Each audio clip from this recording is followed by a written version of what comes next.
El fracaso de las reformas coloniales. El día de hoy vamos a hablar sobre el primer capítulo del libro La historia de la corrupción en el Perú, del autor Alfonso Quirós, en el cual nos vamos a centrar en el periodo de 1750 a 1820 y vamos a examinar el fracaso de la reforma colonial en el Perú y sus consecuencias en términos de corrupción y abuso de poder.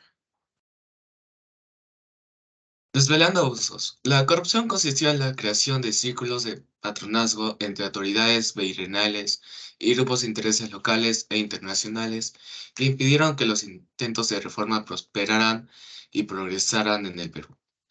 Entre otros, se puede mencionar el fraude en la recepción y contabilidad de rentas reales, confabulaciones administrativas, autoridades codiciosas, abusos administrativos, venta de cargos públicos, el favoritismo, los regalos, dávidas, sobornos, las colusiones del virrey con los grupos de intereses locales e internacionales, o también conocido el mecanismo que permitió de un modo más permanente la corrupción, los cuales fueron llamados los círculos de patronazgo virreinales.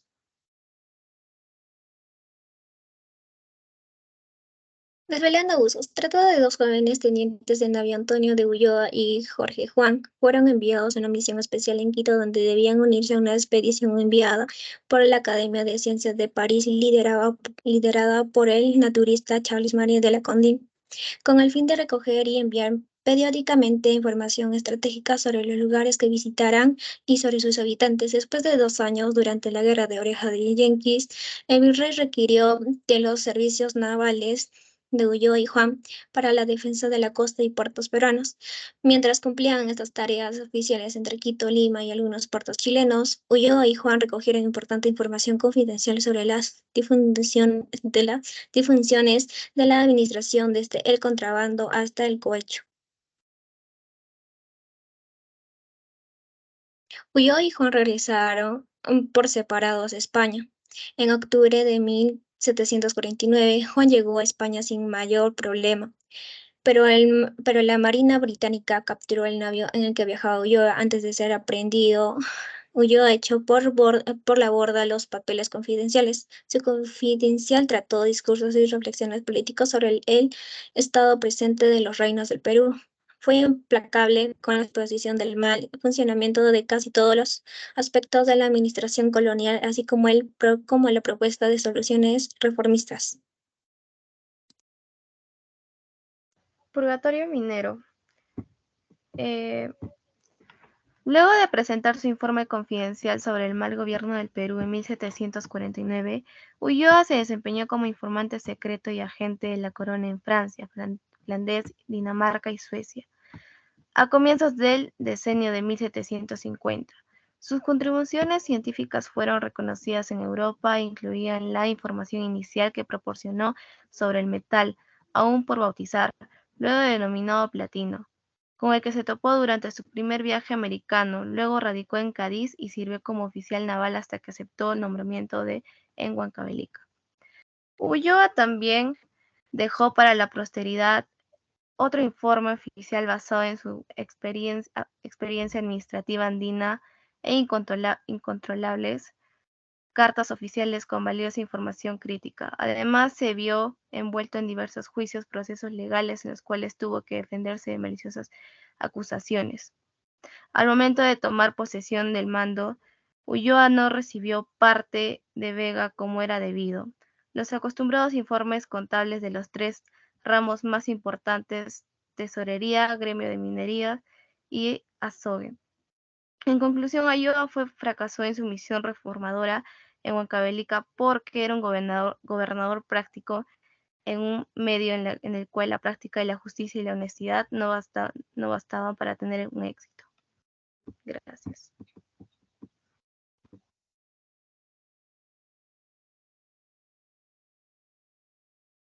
Plata y contrabando. Una pregunta muy importante sería, ¿cuáles fueron las raíces sistemáticas más profundas de la oposición corrupta a los esfuerzos reformistas de Ulloa en Huancavelica? Es necesario analizar el entendimiento entre las autoridades políticas y los intereses creados vinculados a la minería de la plata y su comercio. el financiamiento, los impuestos reales que se generaba y el contrabando que daba lugar desde por lo menos a inicios del siglo XVIII. Antonio de Ulloa, como gobernador de Huancavelica, se refiere a este tema vinculado al declive de la minería de Azogue, barco que transportaba el mercurio de España a América para tratar la plata. La plata piña era plata sin quintar y sin sellar. De este modo, el erario perdía aún más los derechos dejados de cobrar por medio del comercio de la importación. Los comerciantes de Lima eran los principales beneficiarios del contrabando, al sobornar a los oficiales de la aduana y de los jueces del tribunal del consulado, institución que administraba la justicia comercial y atendía los casos del gremio. El enorme drenaje de los ingresos reales debido a estas prácticas era objeto de suma preocupación para los burócratas y reformistas de Madrid.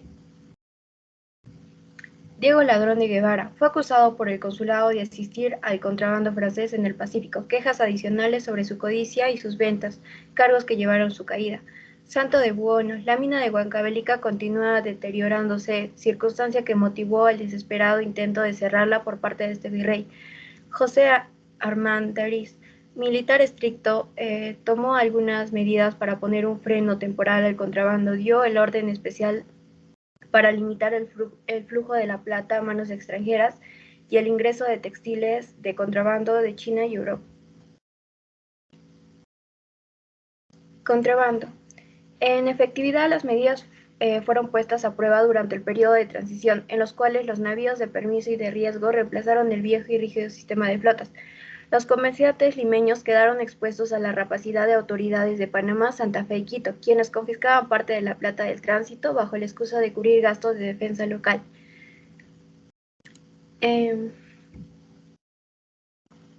Manchado de Chávez.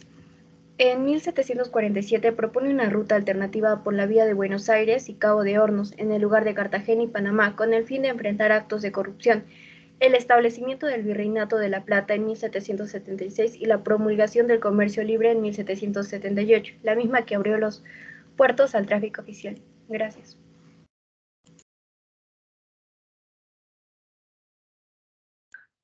Bueno, círculos de patronazgo virreinales. Los líderes de la conquista española enfrentaron el desafío de conciliar ambiciones de los conquistadores y colonos. Los primeros virreyes Blas Núñez de Vela y el Marqués de Cañete no lograban imponer las leyes y planes de centralización sin desencadenar grandes conflictos. Durante el gobierno del virrey Conde de Nieva en el Perú hubo negociaciones y corrupción, pero se logró cierto acuerdo. El sistema de patronazgo aseguraba estabilidad, pero en un alto costo, con corrupciones y beneficios solo para algunos. Desde los primeros tiempos de la colonia, los virreyes contaban con un séquito cercano que obtenía beneficios no oficiales para ellos, siguiendo un patrón de nepotismo y favoritismo.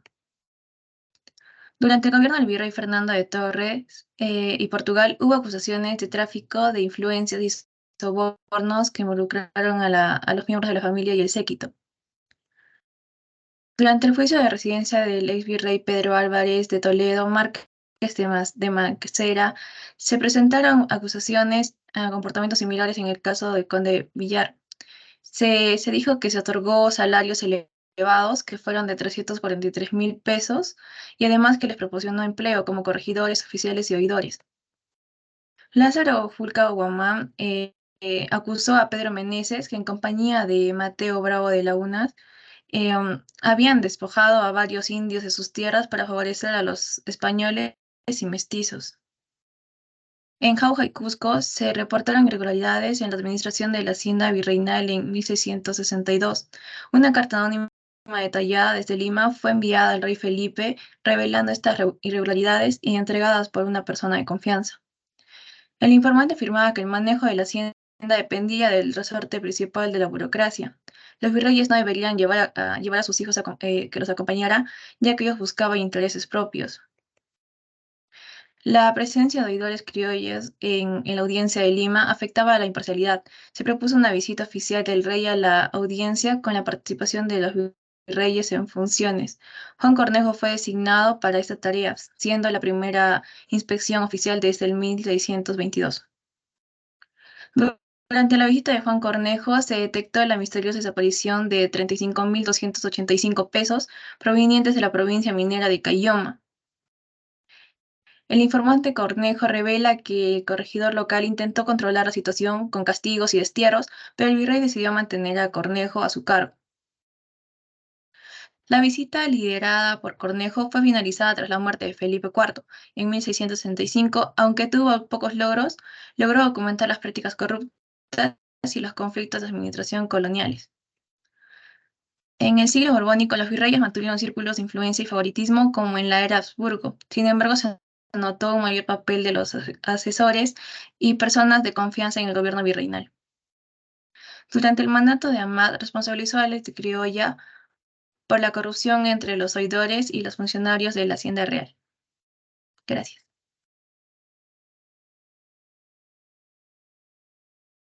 En 1764, por orden del Consejo de Indias, el presidente de la Audiencia de Lima, Pedro Bravo de Rivera, fue suspendido de sus funciones por haberse dedicado a negocios ilegales.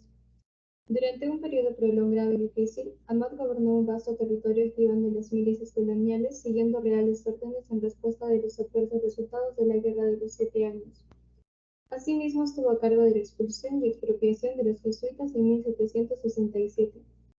En la década de 1770, los virreyes fueron objeto de creciente crítica por parte de los reformadores metropolitanos del Consejo de las Indias, mientras que en Madrid ganaba fuerza la idea de que el poder excesivo de los virreyes debía reducirse y contenerse para que la administración virreinal fuese más eficiente y menos corrupta. En 1761, Olavide dejó Lima y partió a España acusado y luego encontrado culpable de haber cometido fraude privado. Arrech afirmó que durante el gobierno de Quirior los asuntos administrativos confidenciales se discutían ampliamente en los cafés públicos, una situación caótica que ponía en peligro su mandato reformista. Dado que el fracaso de su misión podía conducir a procedimientos despóticos, Arrech solicitó que o bien se le retirara del cargo o bien se le concedieran todos los poderes necesarios. Debido a esto y otros argumentos, Calvet retiró a Quirior de su cargo.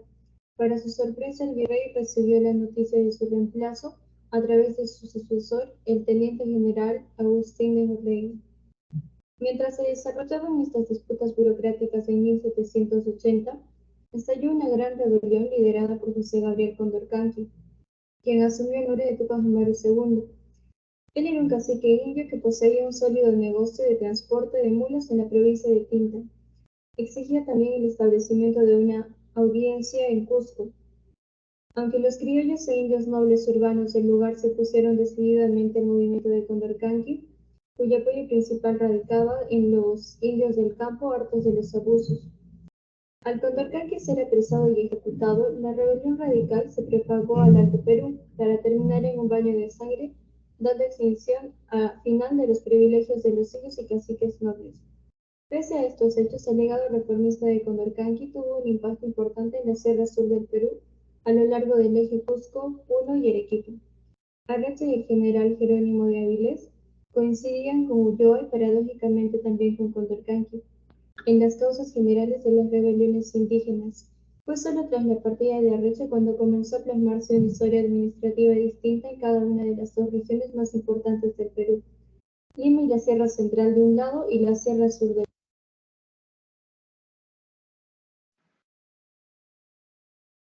De creciente celo reformista.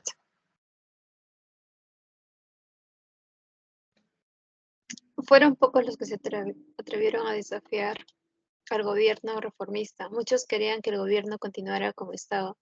No querían reformas, cambios, pero los que se quejaban fueron vistos como traicioneros a la patria, demostrando deslealtad. En la década de 1770 en España, con José Gálvez, se había iniciado una etapa reformista de reducir el poder excesivo de los virreyes para hacerlo más eficiente y menos corrupto. Como 3 puntos importantes, en la rebelión de Tupac Amaru tuvo repercusiones en el sistema administrativo, tales como la abolición de reparto y corregimientos, crea el sistema descentralizado de las intendencias.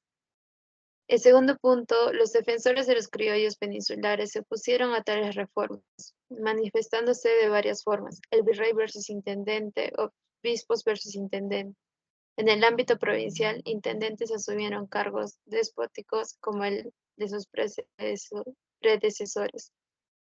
España sufrió un debilitamiento tras la invasión napoleónica, legislación liberal en la Corte de Cádiz, siendo estos eventos incentivo para las insurrecciones en el virreinato.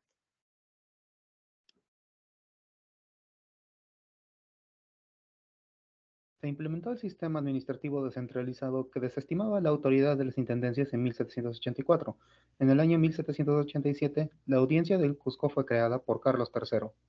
Jorge de Escobedo y Alarcón implementó el sistema de intendentes, los mismos que quedaron a cargo de la Caja Real Provincial, llegándose a vivir una notable mejora. En cuanto al resultado final, este conllevó un agotamiento minero mayor en el sector económico.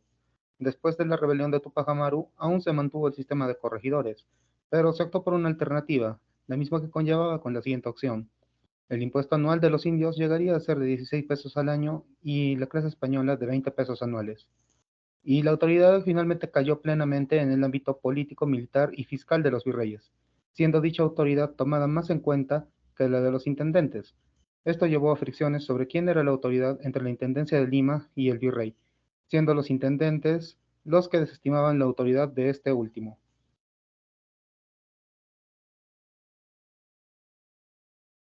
Ciclos de corrupción colonial. Tenemos que presentar los modos de corrupción administrativa colonial. En primer lugar, tenemos las ganancias ilegales del virrey, es decir, que era su premio.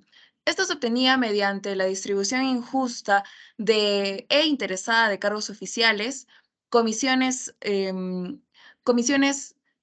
cobradas y tratos privados. Por otro lado, tenemos las ganancias irregulares y abusivas exprimidas por titulares e interinos de cargos venales. Aquí tenemos a los corregidores, a los gobernadores y a los oidores, que en ese tiempo eran los jueces en esta época. Ineficiencias administrativas ligadas a la corrupción. Aquí tenemos el retraso interesado en el cobro de deudas, el descuido de la supervisión y mantenimiento de las minas. Y por último tenemos las rentas no recabadas, el quinto real y la alcabala, que presentaron pérdidas por el contrabando de bienes extranjeros adquiridos por la plata piña, es decir, que era plata no grabada. Los virreyes que amasaron mayores ganancias privadas. Tenemos a Caldesdorius, Amat y Yunget y Pezuela. Caldesdorius logró amasar un total de 2,3 millones de pesos corrientes. Amat y Yunget, por otro lado, 2,3 millones de pesos corrientes, y Pezuela en su gobierno alcanza una fortuna de 2 millones de pesos corrientes. El conde de Villar, a su muerte, solamente dejó un monto moderado para sus herederos, a pesar de las escandalosas comisiones cobradas por sus parientes y su secretario para permitir la corrupción y el contrabando. En un total logró amasar un 2,5 millones de pesos corrientes. Los virreyes que se vieron menos expuestos al enriquecimiento privado fueron Monclova, Castelfuerte y Gil de Taboada. Monclova logró un 2,3 millones de pesos corrientes, destacando en la categoría de corrupción administrativa. Castelfuerte, un total de 1,5 millones en su gobierno, y Gil de Taboada, en el contexto de las reformas borbónicas, junto al superintendente Escobedo, tuvo los costos más bajos de la corrupción, con un total de 1,3 millones de pesos corrientes. Bueno, en niveles de corrupción, en 1719, el nivel medio de corrupción alcanzó el 66%, 1730 a 1770, altos niveles de corrupción con el 60% de los gastos y solo el 4,2% del PBI. 1780 a 1809, niveles bajos con el 30% del gasto. Los índices de corrupción incrementaron hacia la última década del colonial, que alcanzó el 41% del gasto y el 4% del PBI.